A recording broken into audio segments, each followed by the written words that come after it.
नमस्कार, मी Ajit Mandhare news 18 लोकमतच्या Facebook आणि YouTube लाईव्हवर तुमचं स्वागत करतो.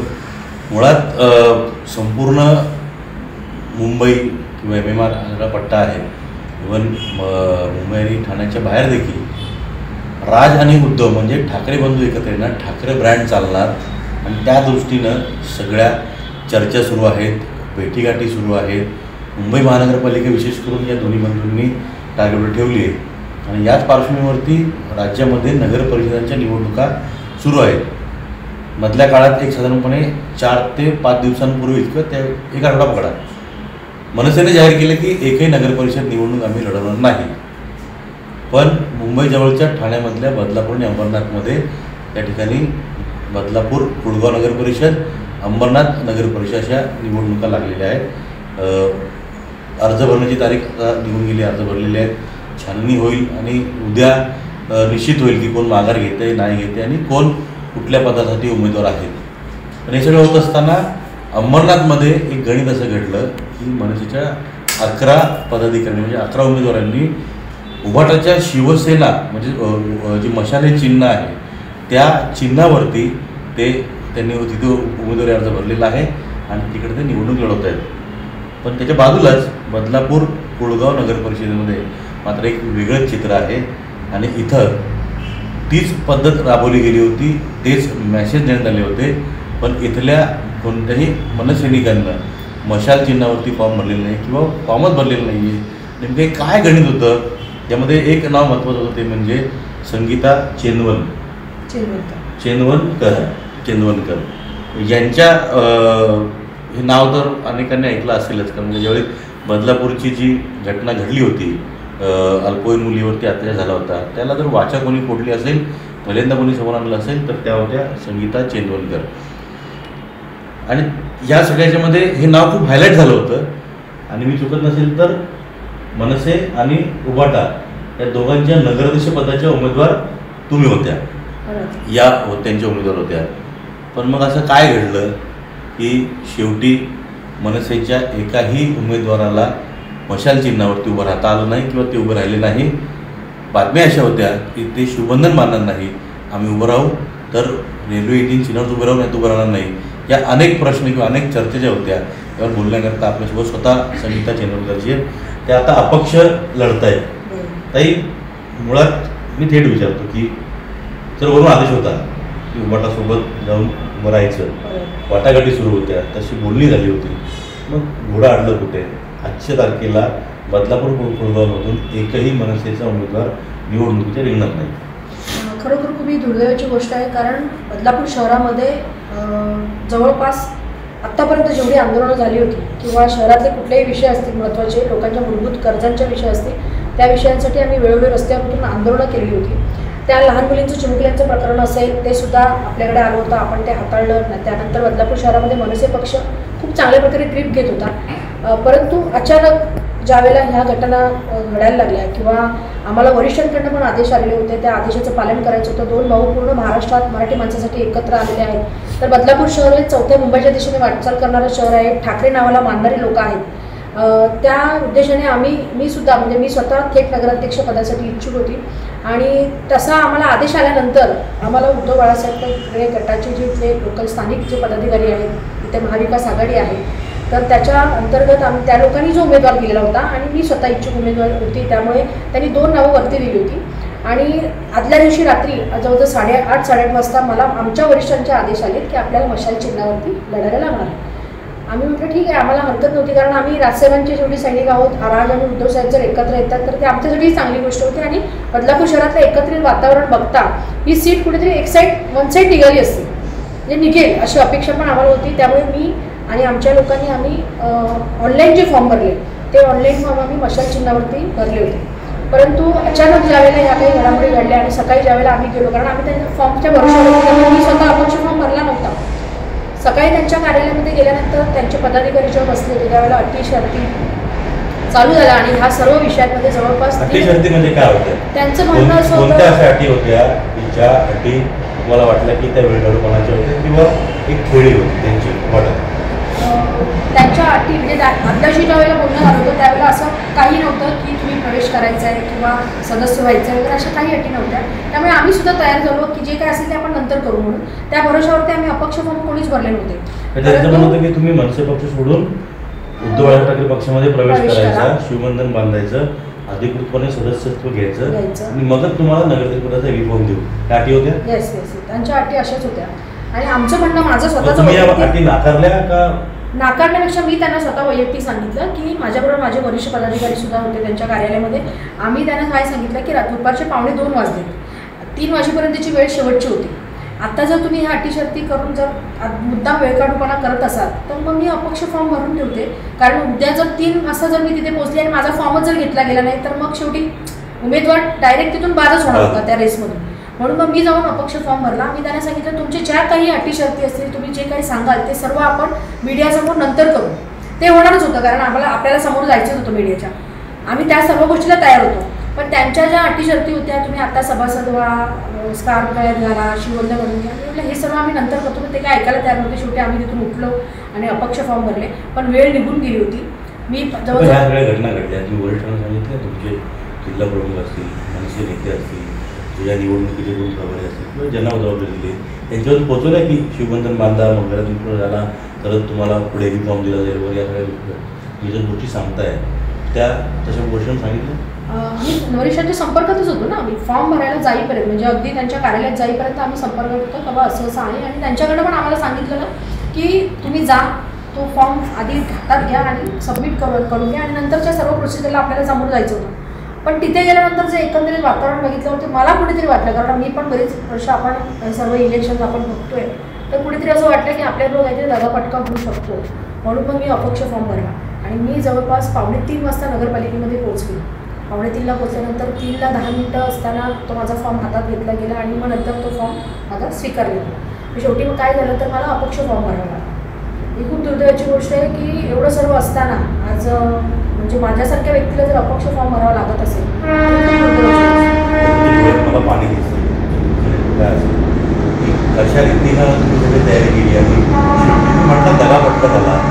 पण मग वरपासून सगळ्या चर्चा होत्या खाली का असं मी तर अजूनही त्या संभ्रमावस्थेत आहे की हे नक्की काय घडलं. आज 20-25 वर्ष जर पक्षासाठी आम्ही काम करतो, बदलापूर शहरात खूप आंदोलनं केली, खूप बऱ्यापैकी खूप केसेस गुन्हे दाखल अंगावरती करून घेतले आणि ऐन वेळेला हे जे काही झालं तर मला तर असं वाटायला लागलं की बदलापूर शहरातलं जे स्थानिक लेवलचं जे राजकारण आहे त्या राजकारणाने माझं बळी घेतलं. पण राजकारण म्हणजे कोण? कारण का निवडणुकीत तर आता स्पष्ट होतं मविया आणि महायुती, तिकडेही काही वातावरण तसं आलेलं नाही आहे. मग इथे जे आहे इथं स्थानिक कोणी त्यांना त्यांच्याच माणसाला जे नगराध्यक्ष पदाकरता पुढे न्यायचं होतं. त्यांच्या उमेदवाराने ऑलरेडी सांगितलेलं होतं की मी माझी सीट सोडायला तयार आहे, तुम्ही तिला देऊ शकता. कारण त्यांनी आपलं काम बघितलेलं होतं आणि त्यांच्याही वरिष्ठ पदाधिकाऱ्यांनी त्यांच्याही निरीक्षकांनी माझी माहिती घेतली होती आपण इथे कुठेतरी चालू शकतो. सांगायचा उद्देश एवढाच आहे की बदलापूर शहरातलं राजकारण जे आहे ते मुंबईपेक्षा वेगळं आहे. बदलापूर शहरातले जे प्रस्थापित आहेत, ज्यांनी एकेका घरामधून 5-5, 6-6 उमेदवार दिलेले आहेत आणि प्रस्थापित म्हणण्यापेक्षा ज्यांनी बदलापूर नगरपालिकेतील करोडोनी पैसा भ्रष्टाचार काढला बाहेर आणि भ्रष्टाचाराच्या अंतर्गत पैसे गमावलेत आणि ते पैसे गमावल्यानंतर आज त्यांना आमच्यासारखी लोक काम करणारा कार्यकर्ता त्यांना नको आहे.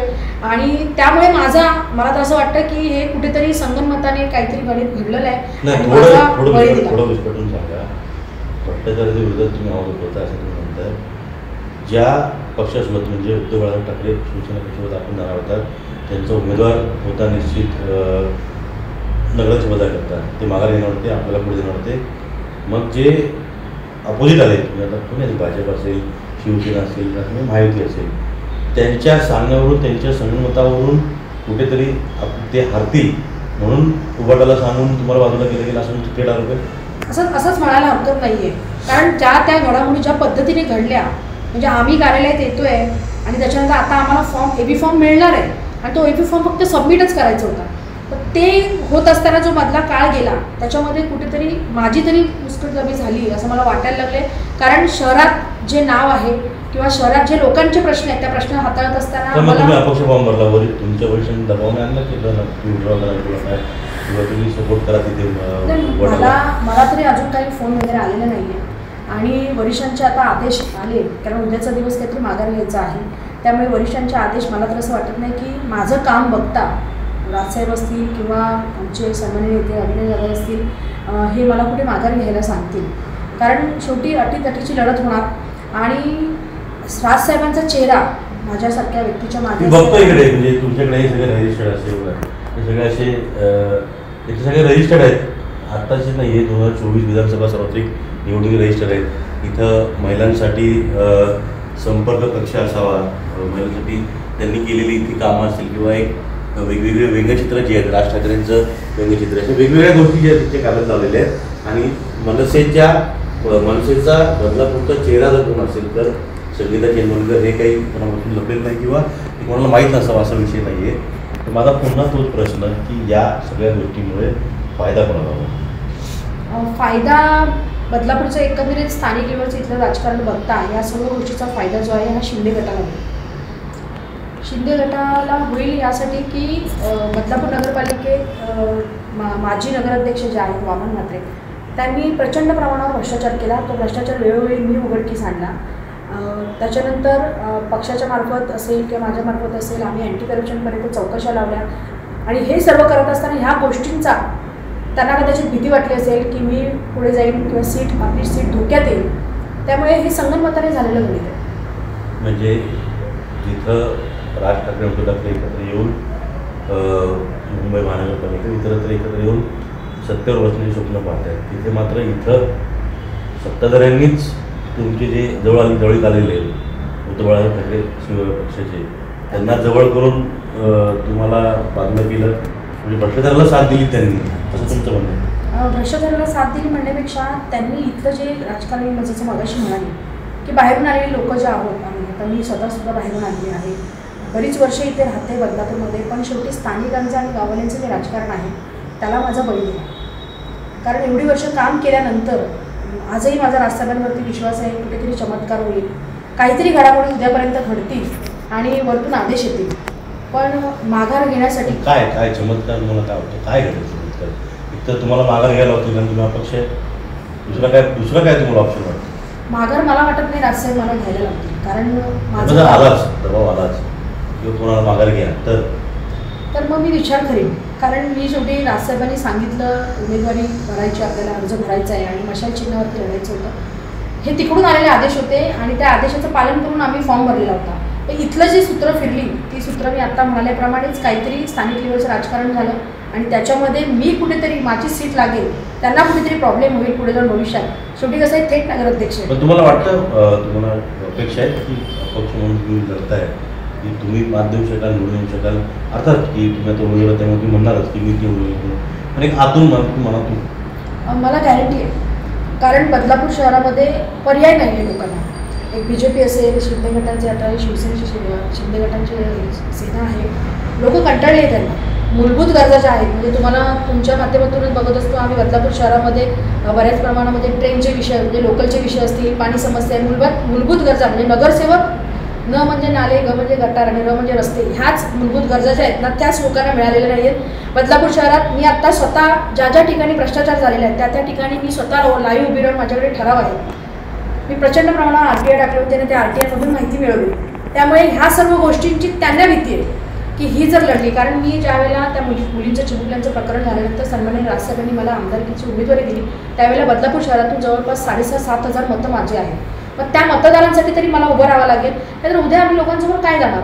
आम्ही तुम्हाला मतं दिलेली त्याही वेळेला, आताही ताई आम्हाला तुम्हाला मतदान करायचं आहे. मला तोच थेट प्रश्न आहे ताई, जर वरून आदेश आले पक्षातून तर तुम्ही माघार घेणार का? माघार तर मी घेणार नाही आणि मला पूर्ण खात्री आहे माझ्या नेत्यावरती की मला राजसाहेब माघार घ्यायला सांगणार नाही. कारण त्या प्रकारचं आपलं काम आहे. मला माझ्या कामावर विश्वास आहे. मला स्वतःला आजही सोशल मीडियाच्या माध्यमातून बरीचशी लोकं कनेक्ट झाली आहेत की आम्हाला तुमच्यावर काम करायचं आहे, आम्हाला तुम्हाला मतदान करायचं आहे. मग ते अपक्ष असो, फक्त संगीता चेंबूरकर या नावाला ते मतदान करणार आहे.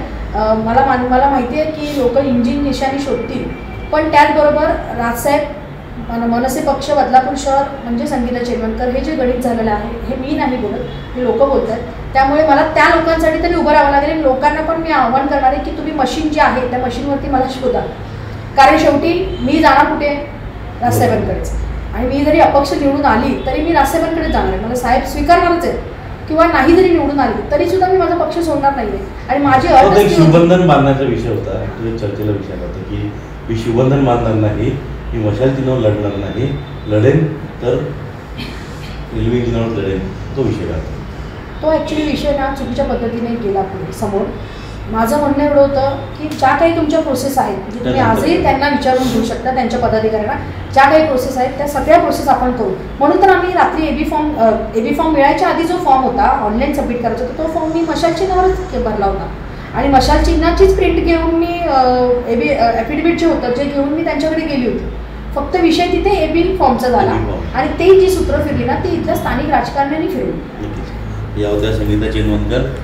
मुळात खरं तर त्यांच्याकडं कॉन्फिडन्स किंवा त्या म्हणतात की जरी मला म्हणजे वरून पक्षातून माघार घ्यायला लावणार नाहीत, मी लढणार, मी निवडून येईन असा विश्वास त्यांना वाटतो. अर्थात प्रत्येक उमेदवाराला विश्वास वाटतो, पण थेट जनतेतून नगराध्यक्ष निवडणं ही जी प्रक्रिया आहे ही या सगळ्या गोष्टींमुळे ही अशी निवडणूक जी आहे ही खूप चॅलेंजिंग होते आणि खूप वेगळी निवडणूक होते.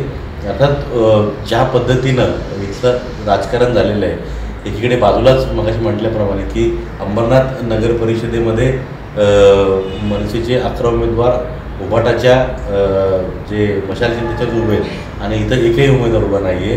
तर हे राजकारण पाहायला मिळतं. त्यांचा विश्वास आहे की त्यांना मोठ्या प्रमाणामध्ये मतं मिळतील आणि ते निवडून येतील थेट जनतेतून, थेट नगराध्यक्ष. शेवटचा एक दिवस उरला आहे, काय त्यांच्यावर दबाव येतो, त्यांना माघार घ्यायला लावतात का, त्या माघार घेतात का, हे पुढच्या 24 तासात स्पष्ट होईल.